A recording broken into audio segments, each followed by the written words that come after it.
Yeah, the applicant has withdrawn, but if anyone would like to speak, it is still, the public hearing is still open. If any of the residents would like to speak, for or against. I do thank you all for coming out. I can't tell you the number of times I've sat in this room, and there have been 3 people out there. Get involved, and this is the time to get involved. Once you see the dirt moving on that piece of property, it's too late. You need to watch your mail, and if you're outside that 250-foot boundary, make sure you're good friends with somebody who's within that 250-foot boundary, so when they get that certified card in the mail, they let you know so that you can come out too, because it affects the entire neighborhood. It does, and like I said, that's a neighborhood that's near and dear to me, and I would not it disrupted like that. There are currently signs posted on the 3 subject lots, and there, if we go through a PUD process, you will again see signs posted on those lots. So if you happen to have missed it in the mail, or your mail's been delayed or whatever, if you see the sign, that's when you know things are moving forward again.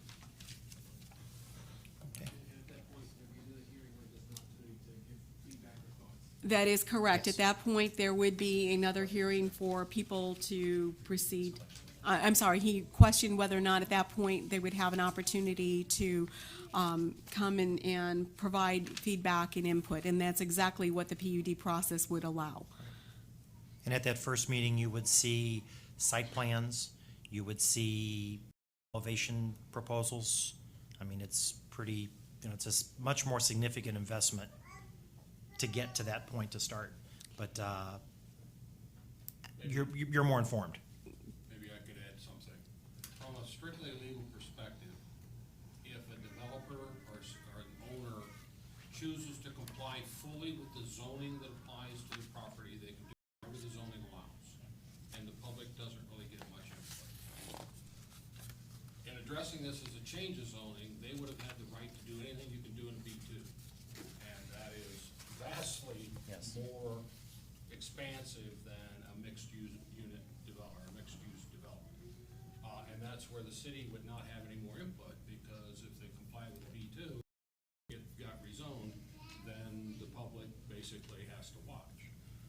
With a planned unit development, what the developer comes to the city and asks for is variances to the current zoning.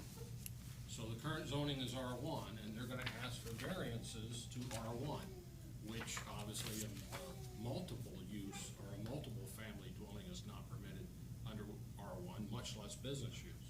So all of the things that concern the neighborhood come to first the land use committee, then this committee, then a committee of the city council, and then the city council, just as we described earlier. So this is really why the city and everybody else prefers that we do it this way, because that gives the greatest input to the public and to the city. If I get you to come so that you're on. Please step up here. Thank you.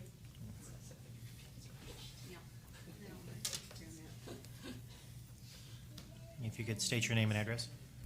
Yes, my name is Chad Burns, and I live at 219 Crane, just a couple streets over. Okay. And we've invested a lot in the neighborhood and the property, and we're wanting to actually expand our home at some point, continue investing. And I'm in favor of progress, just like everybody else, but I just wanted to make sure that there's going to be another checkpoint where if the plans do not meet with the approval of the community, there'd be a chance for people to voice their concern and a possibility of stopping it if that seems to be the best thing. And of course, I would want to see it go forward. I want the community to develop, but if it doesn't meet, if it's not good for the neighborhood, in my opinion, or the neighbor's opinion, I just want to make sure there's going to be another checkpoint. It wasn't quite clear if we're passing into this new phase where it's like already Under approved. a planned unit development process, there are a number of public opportunities to give the public's input. Okay. Of course, the first input is with staff, and staff will guide people into what's worked before, what the concerns of the neighborhood are, and then, of course, the public notice process that you receive when you're within the 250 feet is to allow the public to be aware of when these opportunities to give input are. Excellent. And so there have been times when this room was packed. Generally, our meetings have 2 or 3 people, and they all have a financial interest in what's going on. There have been times when the public hearing has is very well attended, as this one is, and the public speaks of what concerns them about the PUD as proposed, and changes get made, whether it's to the sight lines or to the materials the building is built out of, or even the very concept that you would want to put in businesses on the ground floor and apartments on an upper story. I mean, we do have certainly areas of the city where those sorts of buildings exist, and in fact, the city is in the process of reviewing, changing our zoning so that we could have an encouragement for those sorts of buildings, but not in R1. That's only in what is now B1 downtown area. We're gonna theoretically change that so that these sorts of buildings are encouraged in certain areas. This is right on the edge of what that area is. Thank you. Thank you. If there's no other input, I'll close the public hearing portion. And the residents that are here, you're more than welcome to stay and enjoy the process for the next two items, or we're not offended if you get up and leave, because it happens every time, so.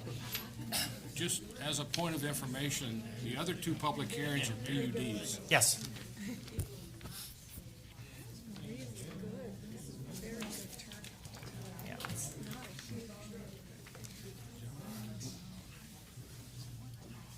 I did too.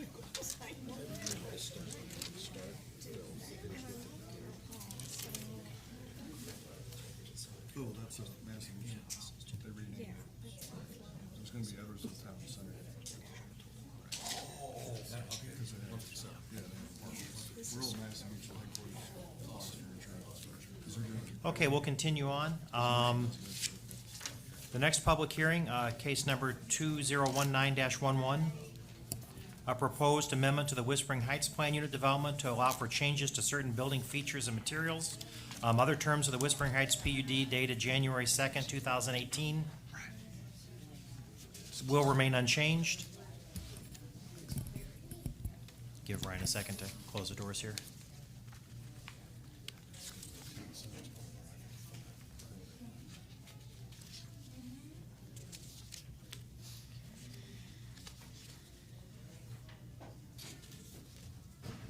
In the interest of time, Cheryl, if you just want to recap the materials and features changes that they Certainly. would like to. At this point in time, let's briefly discuss again, the property owners for this development are Fireside Financial. The zoning on the property is V2 Commercial Business District with a PUD overlay known as Whispering Heights. The property size contains approximately 4.47 acres. The comprehensive plan shows this site as commercial. The PUD amendment as requested would allow the applicant to install Juliet balconies on 3 sides of the north and south buildings rather than 4. The Juliet balconies would no longer be placed on the west facade of both buildings. You have drawings in your packets that if you could look at those, they would normally be flashed on the screen for you, but they are going to show the building elevation. You're going to see all 4 sides of the buildings of both the north and south building and also the parking garage. In addition, the building materials for the garage have been revised in this PUD amendment request, and the request is to include includes a proposal to use painted precast panels that will match the color of the brick and/or fiber cement siding. And this material change is proposed for all 4 sides of the garage. The remainder of the PUD, as previously approved, will remain unchanged, and the existing terms of the PUD approved in January of 2018 will remain in effect. Thank you.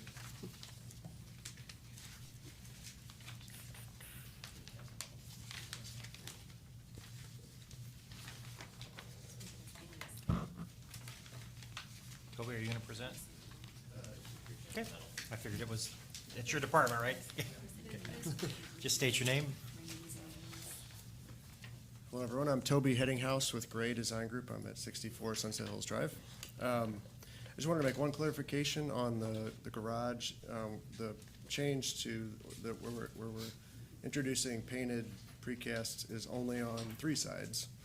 The side that faces to the south on the garage would remain as it was and presented originally in the PUD. That's the side that you would see if you go up through Essex Drive, I'm not, sorry, not Essex Drive, Enclave Boulevard. To the right, so the north apartment, north building is to your right. Just past that is the south facade of the garage. That would remain all thin brick in the precast garage panels. That brick would actually go ahead and turn a little bit on the west side of the elevation. And then once you get past there, through design development of the project, it became very clear that really the only person who's going to see those other sides of the garage are birds and trees and sky. So the garage has got a significant amount of cost built into it. So we thought that painting those panels on the other two sides made a lot of sense to save money. There's a lot of landscaping also in front of all those walls on those sides. It was kind of a waste to spend the money on the brick on those two sides. Additionally, the design has evolved a little bit. Where there's a gap between the garage and the building. That's another place that it didn't make sense to put brick inside there because that's really more of an internal corridor to the project. So there we'll do paint on the precast panels. Will the precast panels be textured like brick, or will they just be flat? The painted ones will be flat. The ones that have brick in them will have the brick cast into those panels. And we were able to find a brick it's the same manufacturer for the building and the garage, so they're the same. They'll look the same. Any questions from planning commissioners? Okay, as with the prior, thank you, Toby. As with the prior public hearings, we'll seek public input. Is there anyone here to speak for the proposal? Okay.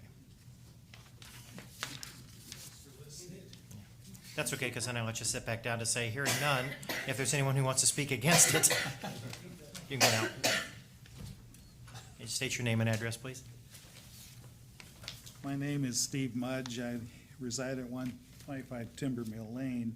I'm here on behalf of the birds and the trees. We're not just birds and trees. We're hoping someday to develop residential property back there. We have an easement to view from the people who sold the property that we own, and the easement to view is cheapening what would face our property would diminish its potential development as residential property. We own about 6 acres there, and the hope is that we can develop residential space there. So that's what we want to do, and we're concerned that not only birds or trees will be there someday, but even people. So we would like to voice an objection. My sister is here on behalf of the James E. Gorman estate. I think she feels the same as me. Thank you. Thank you.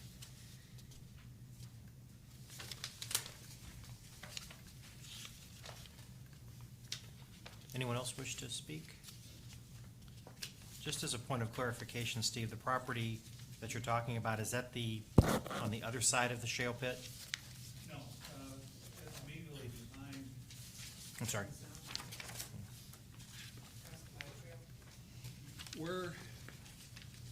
We're this parcel of property, these parcels, so it's not on the other side of the shale pit. It is on the other side of the creek, but we're these parcels here. So the other side of the, yeah, It's we'd the be, north elevation of the north building that you're most concerned about. right. Because the appearance of it would impact what residents would see. And we do have the sellers of this property who sold it to us, who sold it to these people. We have what was called an easement to view, which we think has already been partially violated by the existing development there with the brick or this concrete paver wall. Could you describe what that easement actually is? Well, it's in the deeds, as I understand it, and I'd have to, and it was called an easement to view, that the view from this property this way would not change. So that's what we believe we had when we purchased from the people who own this parcel, as I understand it. And I believe, well, that's my knowledge of that is secondhand to the person who had previously owned this property. So that parcel there that you, is that, I know there's a fairly substantial retaining wall along the enclave development. Right. Is that parcel geographically lower? Yes, Okay. yeah. And then it rises up again as you get to the homes. On the top end of this, the homeowners here, you rise back up into their property. Okay. And is that where your right of access is from? Is Our from the access, you go to the last street, and what we used to call Steinmeier, and there's a city pump station, and we have I think 100-foot access, so the street could ultimately be put in there. Off of Florida, I couldn't. Question, yeah. Because I'm trying to see what you're pointing to. Yeah, The wooded area here, yeah, that's our. but does parcel. that, I'm looking at north parcel, and when you look at the empty land, does that extend over there? That's school district. I believe is school district property. They used to house the So where the buses there. development is, does not impact that area, correct? Well, they're not, as I understand the proposal, they're not advocating any changes along here. Which If you I'm have following a you little right. bit of property Right. here. Yeah, so our view is directly at what will be the back of this building.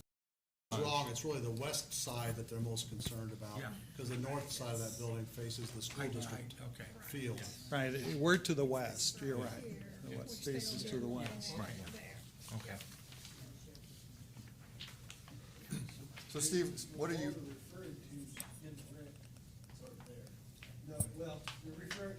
Well, yeah, we need to, Mr. Gerber, do you have a question? yeah, Steve, what are you exactly objecting to in Well, their we want to proposal? maintain as good of an appearance from our ground to here. We don't want anything to cheapen the view. Okay. And the inference is that if you're doing something that's less expensive, it's going to cheapen the view. Okay, so we're removing the Juliet balconies, and then what was the other change on the west elevation? Just on the garage? Not on the building?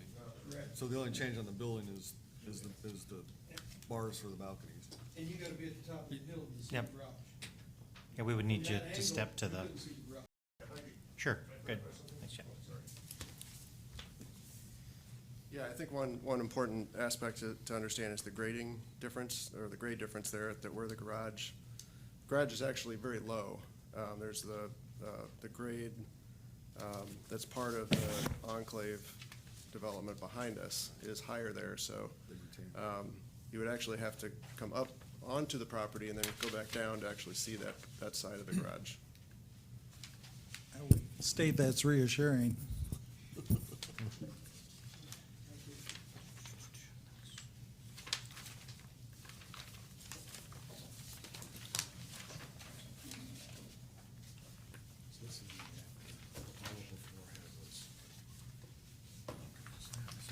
So I guess the question that the plan commission has to consider based on the public input is, does the proposed change significantly affect the aesthetics of the building? You might want to ask if there's more public comment. Yes, is there, I should ask for more public comment. Is there anyone else to speak? Okay. Mr. Chairman, can I ask, I'm trying to understand exactly, I'm trying to remind myself where the garage, how much of the garage we're gonna see. So this picture that says east elevation, that is only the garage. Yes? What is this picture showing me? Because I would So have that- thought that I would have building showing behind the garage, so I'm. a That's little- actually the east elevation, because now, actually, it might be easiest to look at this. So that would be a view between the garage and the building.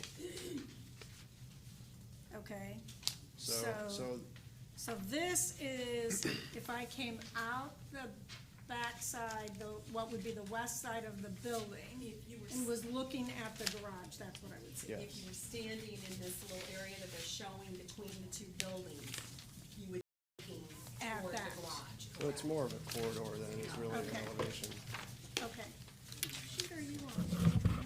That is actually looking at the south elevation of the north building and garage, and it shows these people in the little blue box, and that would be that corridor area that's Up gonna there be it is. between the garage and the building. Okay, thank you. Okay, there we go. So if it would help, I can walk through each elevation, and meaning, At least the north and the west, which I think are Yeah. the two that matter. Right. oh, that's okay.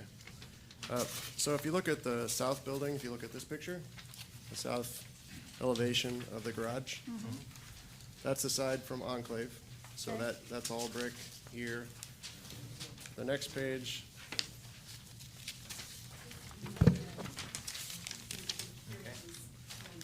Okay. the next page, which faces west, that's the elevation I just spoke of, where the cutaway of the grade is very high. So in order to see most of that elevation, you have to be actually standing up high looking down at it. So just by the topography, most of that is hidden. And another reason why we thought that would be a good opportunity to change from brick to painted precast. Is that this one? Yes. Yes, So the garage that you're talking about is just the red area down at the bottom? The short correct.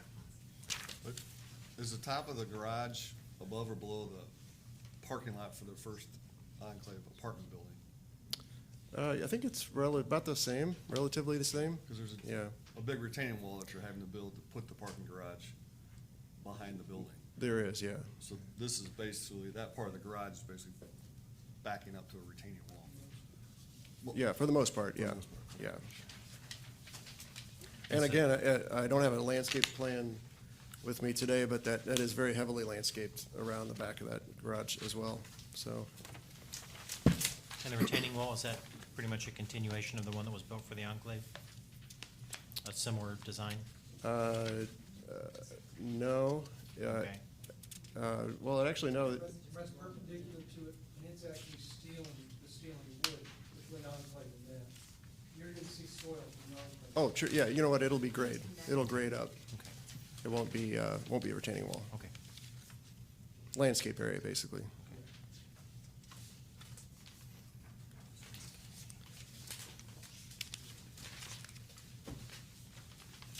Any other questions from planning commissioners?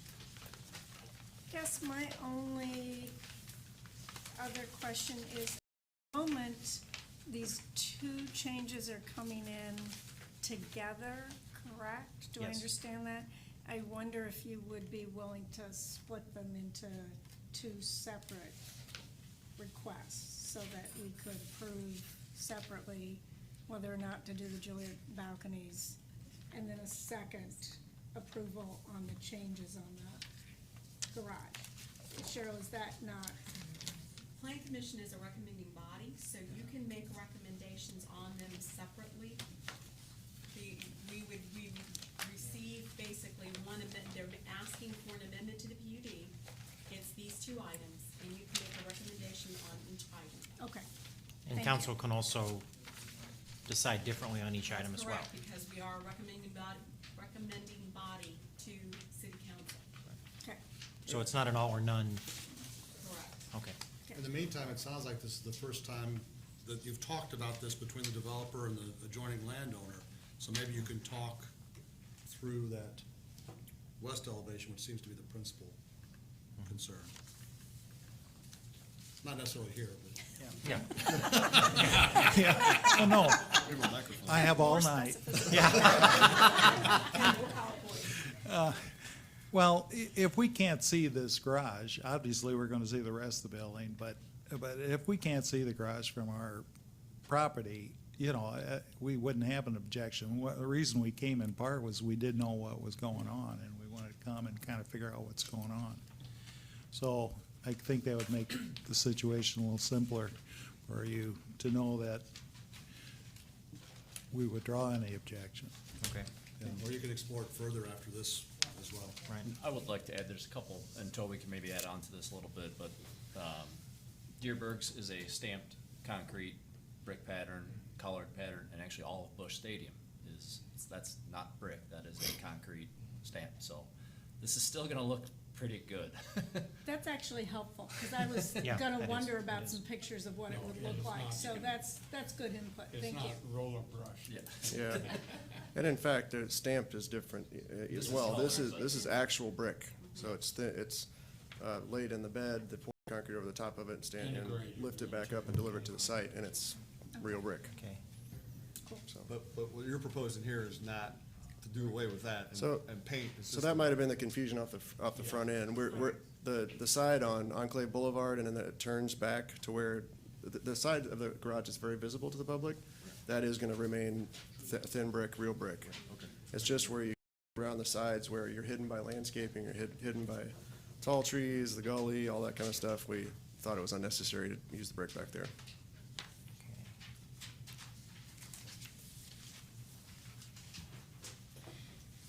Having worked with you guys before on this project and knowing Steve, I would not be surprised if the two of you could get together at the site and look at samples of materials and colors and just let them know what they're gonna see.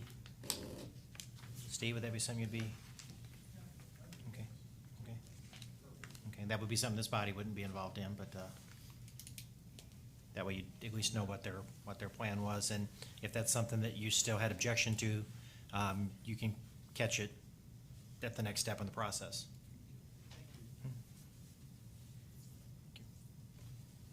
Any other public comments? Okay, then we'll close the public hearing on this. Based on what we've heard, do we have consensus from the commission to make a motion?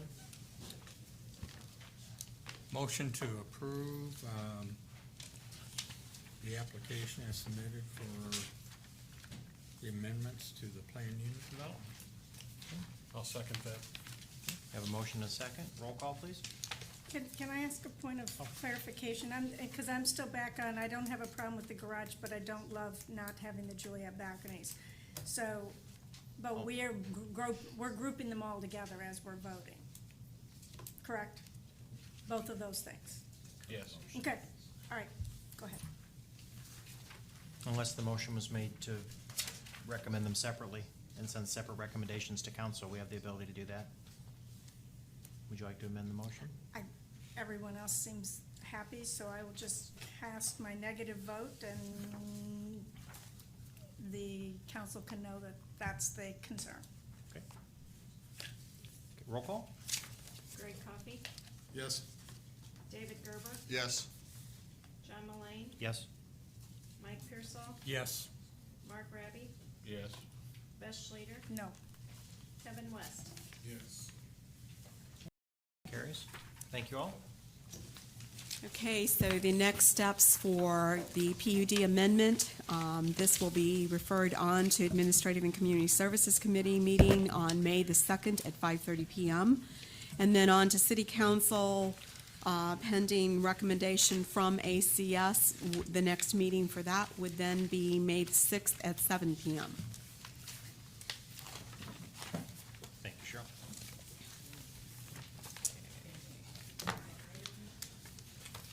Our next public hearing, case number 2019-12, a proposed text amendment to Chapter 82, peddlers and solicitors, and Appendix B zoning for the regulation of food trucks. We will open the public hearing for that with the staff report. Okay, this has been before the ordinance committee, and the reason the ordinance has come into being is Madison County recently approved the general use of food trucks within the county, and now the city has proposed an ordinance that would amend Chapter 82 peddlers and solicitors by adding Article 5 for food trucks The ordinance also will amend Appendix B zoning, Section 124202, light manufacturing, by adding item number 6, food trucks as a permitted use on properties greater than 5 acres, greater or equal to 5 acres within an M1 district. The proposed Chapter 82, Article 5 amendment would establish the definition associated with the operation of food trucks and also definitions of various terms used within the ordinance. It establishes the manner of operation relative to the location, which would be a parcel greater than or equal to 5 acres, or within an R district or an R or B zoned area as part of a city-approved special event or only on right-of-way, city-owned property, or in a public park. The hours of operation, only between the hours of 7 a.m. and 11 p.m. Sale of alcoholic beverages per the terms of Chapter 6 of the codified ordinances. It establishes vehicle appearance and maintenance requirements. The health department permit, a health department permit is required. Operation of the food truck, the requirement is to indemnify and hold harmless the city of Edwardsville and maintain insurance coverage as required by the city clerk's office. It establishes standards for peripheral setup, such as no tents, tables, chairs, or other materials within the concession area. Signage is limited to sign permanently or magnetically affixed to the food trucks. Connection to city water, electric, or other utilities to conduct business is only with written consent of the city. And the collection and removal of all refuse materials, litter, garbage generated by the patrons before the truck departs from the site is established as part of this ordinance. Public health standards in accordance with the state regulations and Madison County Health Department. Also, the suspension and revocation of license criteria are established, and fire safety requirements are referenced as established in Chapter 46 of the codified ordinances. The draft ordinance would also establish the application requirements. It sets it up for an annual license renewal for every January, and any permits that are received throughout the year are prorated on the basis of when they are received. City approval or city-approved special event licenses are valid only for specific dates and not to exceed 4 consecutive days, and also that a license is non-transferable to any other food truck. And that is kind of in a nutshell a lot of the high points of that ordinance. You all received the ordinance in your materials as well for further discussion. Greg, did you want to go over the high points of the discussion from the committee meeting? Yeah, the ordinance committee had reviewed the proposal, and some changes were suggested that have been already reviewed by Cheryl. There are a couple, well, the principal aspect of our discussion was why not have a broader application of the food truck being available in areas other than the M1 5-acre minimum areas, which is the Gateway Commerce Center area. And the thinking was, well, this is a first step. And as a committee, we were willing to go with this first step because there is a need for food access down there. If you're working, it's hard to go. I guess maybe the truck stop is the closest place you can go. But it'd be nice for the workers in that area to be able to have food trucks come to them. But our concerns too are, well, it would be nice if the Hortica and Scott Credit Union, that area had the similar opportunities because they have similar restricted availability to food. And then ultimately there was a talk too about having food trucks perhaps at our parks, Township Park, for example, being one. Perhaps Plummer Family Park. There may be some issues though about city concessions and how that might work out. So in an effort to at least advance the food truck concept to benefit the Gateway Commerce Center more expeditiously, we decided to go ahead and move this forward.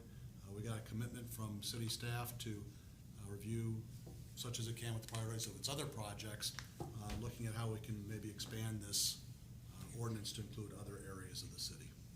Thank you. I might also add to that comment too, that it was discussed when the city planner was present, that the thought was, we know that this ordinance is going to be a living, breathing document. It will experience some growing pains and it will change. This is a starting lineup at this point in time, or a starting line for us to find our feet and figure out how we have to walk forward on this ordinance. Cheryl, did you get any more feedback from council on what the fee might be? At this point, I have not heard anything further as to what the fee might be established for this particular license. I just had a couple I's and T's as I read through the ordinance that I'll throw out for you here. Under peripheral setup, it calls that they should be responsible for cleaning up all waste from the patrons. I think we also need to include that they're also responsible for removing any waste that they generate on site, providing their service. I think that should be called out as well. It might be assumed, but you never know. And then the last item, license non-transferable. Based on health department requirements, licensing that's required, the fact that there needs to be a home base food preparation area for the food truck, I would think that we should be a little stronger in the wording and say that any license issued for the operation of a food truck shall not be transferable. So that if I sell my food truck to you, you have to go through the entire process and we can make sure that you've met all the requirements as called out in the ordinance. So the part A257. Yes. That's not restricted, that doesn't reflect what you're saying. It's ownership of the food truck that makes a difference, not the license attaching to that food truck. Right. So just because I buy your truck, I shouldn't get your license. No, I didn't assume that when I read it. I didn't. Right, yeah, well, and he's saying that that's what it should be, though. Right. Just to make sure that we know that if I buy your truck, I don't get your license. So it's not transferable to another owner. Right. It doesn't stay with the truck. Right. Similar to how we handle a special use permit now. And if I buy a new truck to replace my old truck, I still have to go through the process to ensure that it meets standards. Well, and that's how I would read what's currently in the ordinance, because it's not transferable to any other food truck. So in other words, if your truck is truck A and I buy truck B because I'm gonna take truck A out of service, I'm gonna have to go through that process again Okay. You're saying if you sell truck A, to someone else too, that They- it wouldn't go with truck The A. license is not transferable with the. Correct. Right. So that was the spirit of the wording? That's kind of what I.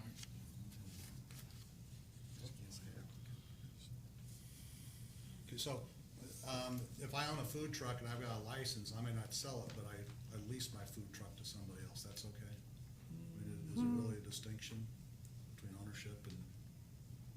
Yeah. I think Well, right that's- after food truck, it needs to maybe say owner/operator. Yeah.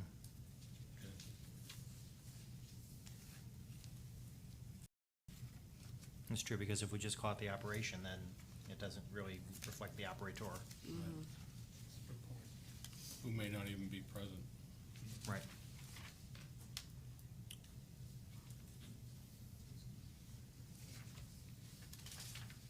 So how do you define operator?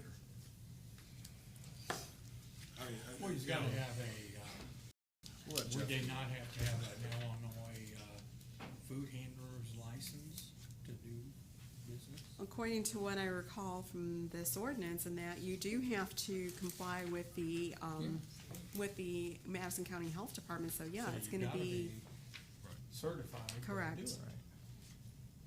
Right, so it really doesn't matter who owns it, or who operates No. it, as long as You, it. if you're doing it, you've gotta have the, I think it's clarified in, what you got.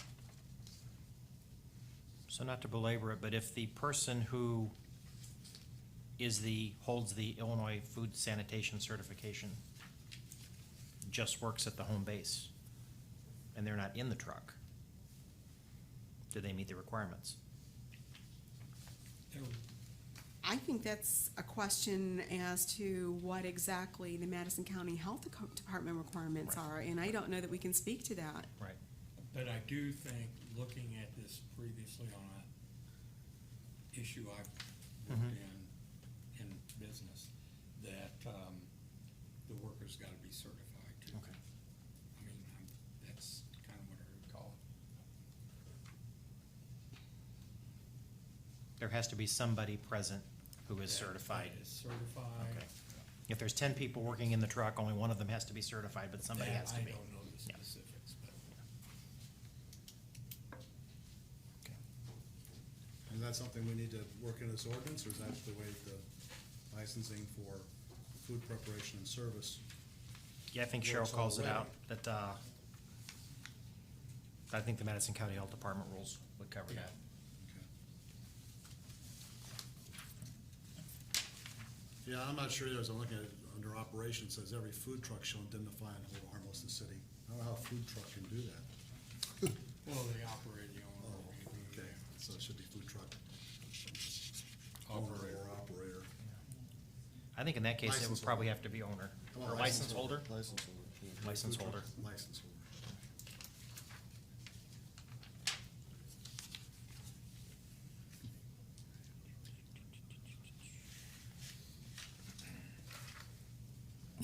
So do we wanna hold a public hearing on this? This is your public hearing, This so is you our do public need hearing. to, you do need So, to ask yeah, if when there's staff anyone was from the finished, public. Do we have anyone from the public who would like to speak on behalf of the ordinance? Speak against the ordinance? I, for one, thought it would've been a lot more helpful if we could have had a food truck or two here, so we could see what we were actually discussing. I thought it would be more helpful if we could have a PowerPoint, but Yeah. that's, He actually wanted to taste the product. to Yeah. see Yeah, what- yeah. I c- Any other discussion? I think it's a good first step. Okay. Wonderful. And since we know that we're gonna be revisiting it in the future as Yes. hopefully the process expands and the coverage expands, Exactly. then we can tie up anything that we might have missed. Well, are you moving to make these changes that you've noticed as we forward this to council, or where are we at? I just, I'll make a recommendation to move the ordinance as presented with the changes that John has suggested to council for recommendation to council. That I will second. okay. And those are just clarifying. Yeah, there's just- A yeah. couple points Right. without going through it. I second that. Roll call? Greg Coffey, All right, David Gerber, Aye. John Mullane, Aye. Mike Pearsall, Yes. Mark Raby, Aye. Beth Schrader, Yes, Kevin West. Okay, motion's approved. We'll close the public hearing on case 2019.12. Cheryl, any old business? well, actually, the next steps for this particular ordinance at this point would be after incorporation of the recommendations received at this hearing. The ordinance will appear on the agenda during the next available meeting cycle for first reading for Administrative and Community Services Committee and also City Council. And then on to second reading, which will occur at a subsequent meeting cycle for both Administrative and Community Services Committee and City Council meeting. And I have no old business.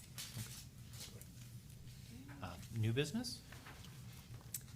New business is just to announce that you will have a Plan Commission meeting on May the 20th, so please mark your calendars accordingly and plan to attend.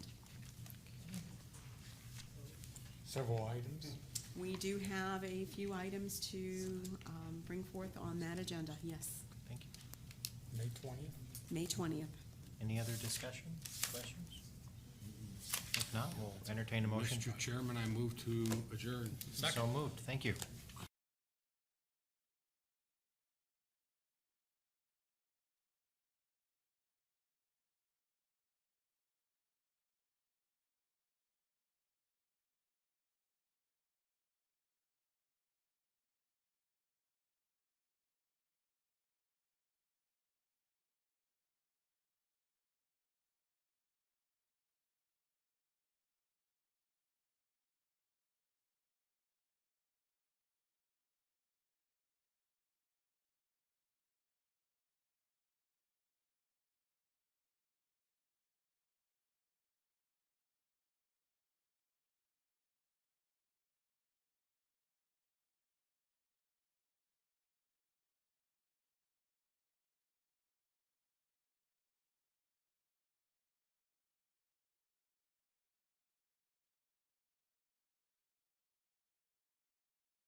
I would like to welcome everybody to our April 16th City Council meeting, and I'd like to everyone stand for the pledge.